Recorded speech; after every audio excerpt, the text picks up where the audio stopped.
संविधान, कानून, न्याय और सुप्रीम कोर्ट की हो रही है अवमानना। महाराष्ट्र विदर्भ वर्धा जिले के सत्र न्यायालय के सेशन कोर्ट में संविधान, कानून, न्याय और सुप्रीम कोर्ट की हो रही है अवमानना। देखिए क्रांति सूर्य ज्योति न्यूज। हाँ, सुरेश रंगारी भाऊ, आज आप वर्ली आए थे। देखिए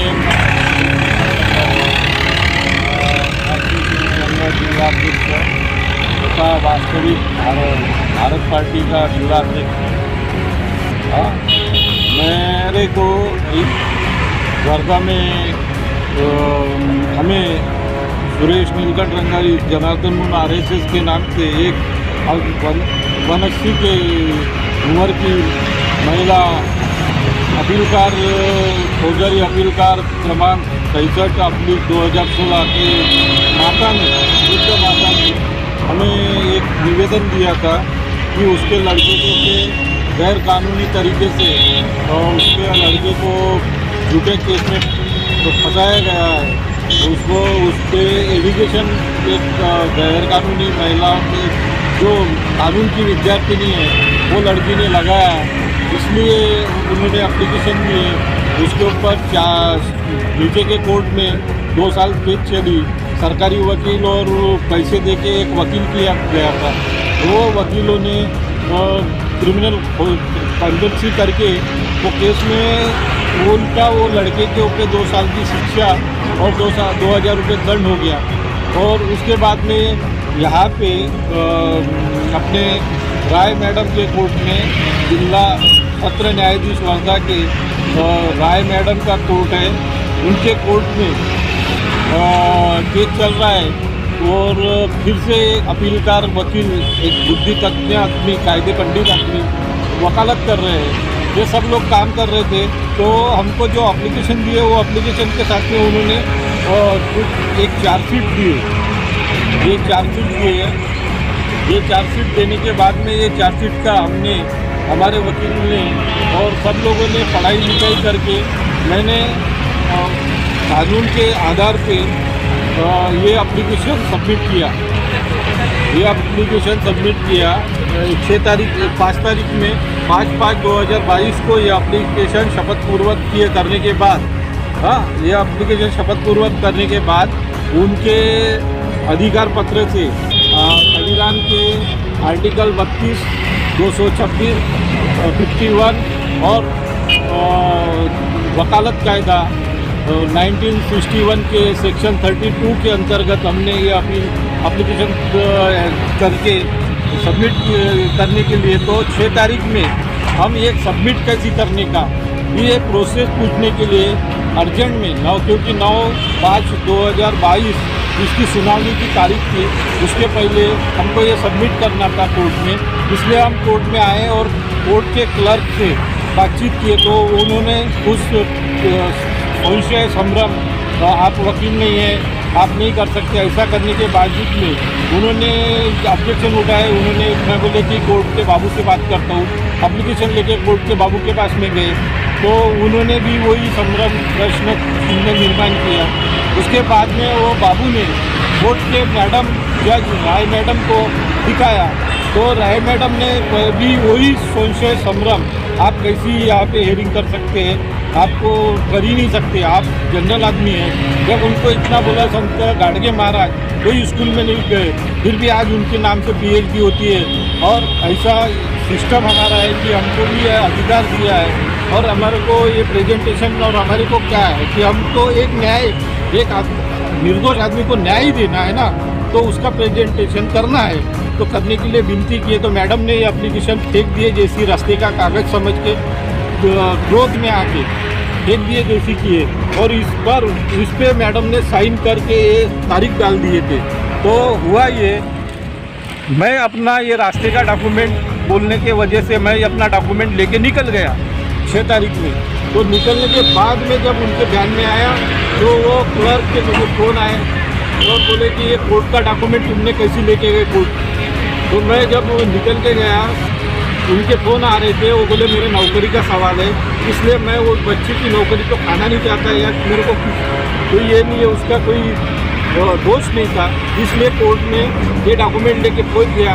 वो उसने ये डॉक्यूमेंट ले लिया कि मैडम के पास ले गया। मैडम को बोला कि मैडम बोला आपने जब इसको ये रास्ते में के डॉक्यूमेंट समझ के फेंक दिए हैं इसको, तो ये कोर्ट का डॉक्यूमेंट किस कायदे से, किस संविधान से, किस न्याय से बनेगा।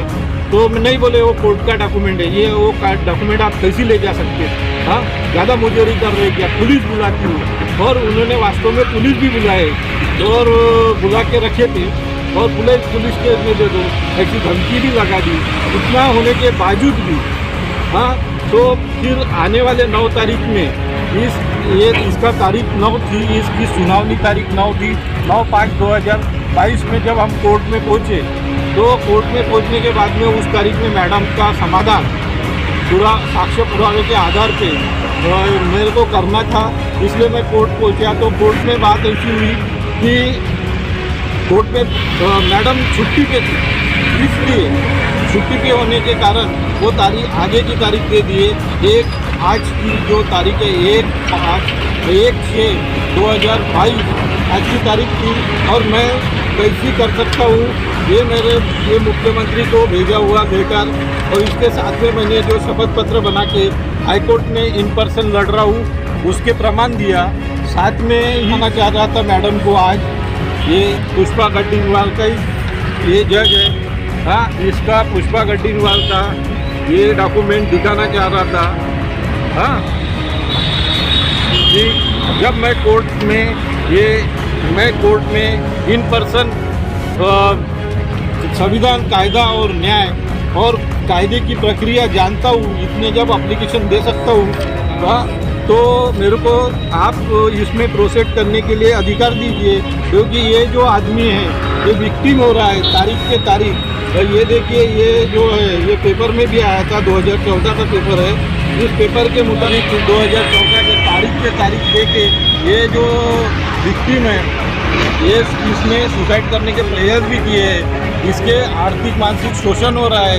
इसलिए इसमें और इस केस में 2 सरकारी वकील और 2 पैसे थे, इस विक्टिम ने जो वकील किए थे वो वकीलों को जो चीज़ नहीं मिली। हाँ, सुप्रीम कोर्ट की गाइडलाइन है कि गाइडलाइन के मुताबिक इसमें से एक केस में से क्या निकला है, तो इसमें से फैक्ट क्या निकला है, सोना क्या निकाले, तो उल्टा इस आदमी को 2 साल की सज़ा और 2000 रुपये दंड करने किया, जबकि ये आदमी निर्दोष है। इसका पुरावा खुद फिरियादी ने दी हुई कंप्लेंट, फिरियादी का बयान जो बोल रही है कि इसमें एक तरफ बता रही है, जहाँ बताया है वो मार्केट में का एरिया है और जहाँ उसने खुद ही बताया है कि मैंने इस आरोपी को इसको आगे जाके पकड़ा और मारा, वो खुद ही बता रही है। तो वो निर्दोष आदमी ने तो कुछ भी नहीं किया है, ये अपीलकार ने तो कुछ भी नहीं किया है।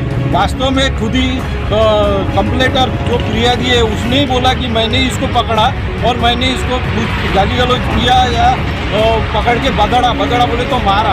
और उसके जो उस वक्त के जो साक्षीदार को प्रेजेंट किए गए हैं वो उसके आधार पे ये पूरी फर्जरी की जो क्रिमिनल कॉन्स्पिरेसी की केस खड़ी की है वो उस आधार पे। और ये आदमी का आर्थिक मानसिक शोषण जो 2014 से आज तक आर्थिक मानसिक शारीरिक शोषण हो रहा है, उसका मेंटली हालत ख़राब हो गया है, इसलिए उसने कई बार सुसाइड करने के ऐसे प्रयास किए। दवाखाने के सर्टिफिकेट है। ये मैडम को आज तक जो वकील लोग थे इन्होंने प्रेजेंटेशन करना था, इन्होंने अपना नैतिक वकालत की इथिक्स मान के अपना दायित्व निभाना था, वो निभाने में असमर्थ है। इसलिए मेरे को प्रेजेंटेशन करके मैडम के सामने अपनी बात रखने का अधिकार था, पर मैडम ये बात सुनने के लिए तैयार ही नहीं। मैडम बोल रही कि आप वकील है क्या? अरे भाई, एक वकील ही होना जरूरी है। और ये जो आदमी कभी स्कूल में नहीं गया, जो पदवी नहीं है, वो आदमी के ऊपर PhD हो रही है, पदवीधर बन रहे हैं, और उसी का ज्ञान लेके अगर हमारे जैसी सामान्य नागरिक प्रेजेंटेशन वकालत में और संविधान में और एडवोकेट एक्ट में कहीं पे लिखा नहीं है कि एक आम आदमी प्रेजेंटेशन, आज जनहित याचिका होती है उसमें भी इन पर्सन केसेस हो रहे हैं। तो ये जिला सत्र न्यायालय ये अपने वरिष्ठ हाईकोर्ट और सुप्रीम कोर्ट के गाइडलाइन को फॉलो करने के बजाय खुद ही सुप्रीम कोर्ट और हाई कोर्ट के जजमेंट है जो इन पर्सन किए हुए उसके अंटेमार्क कोर्ट हो रहा है। सब होने के बाद में भी मैडम हमारी बात सुनने के लिए तैयार नहीं। अभी देखते हैं कि आगे के तारीख में मैडम हमारे लिए क्या निवेदन करते हैं। हम तो नम्रता से मैडम को यही बताना चाह रहे हैं कि मैडम हमको हेयरिंग करने का अधिकार है, मेरी बात सुन लीजिए। मुझे कुछ इसमें विवादक तो है ही नहीं। अगर कुछ भी गलत निकलता है तो आप मेरे ऊपर चार्ज बना दीजिए। और मैंने वो शपथ पत्र में भी लिखा है, मेरे को खाली एक 80 साल की माता को, उसके लड़के को, उसके परिवार को न्याय देना मेरा राष्ट्रीय भारतीय संविधान के अंतर्गत राष्ट्रीय ड्यूटी निभाना ये मेरा कर्तव्य है, वो ही करना चाह रहा हूँ। इसलिए आगे की तारीख अभी 11/7/2022 दिए है, तो देखते हैं मैडम अभी आगे भी क्या करते हैं।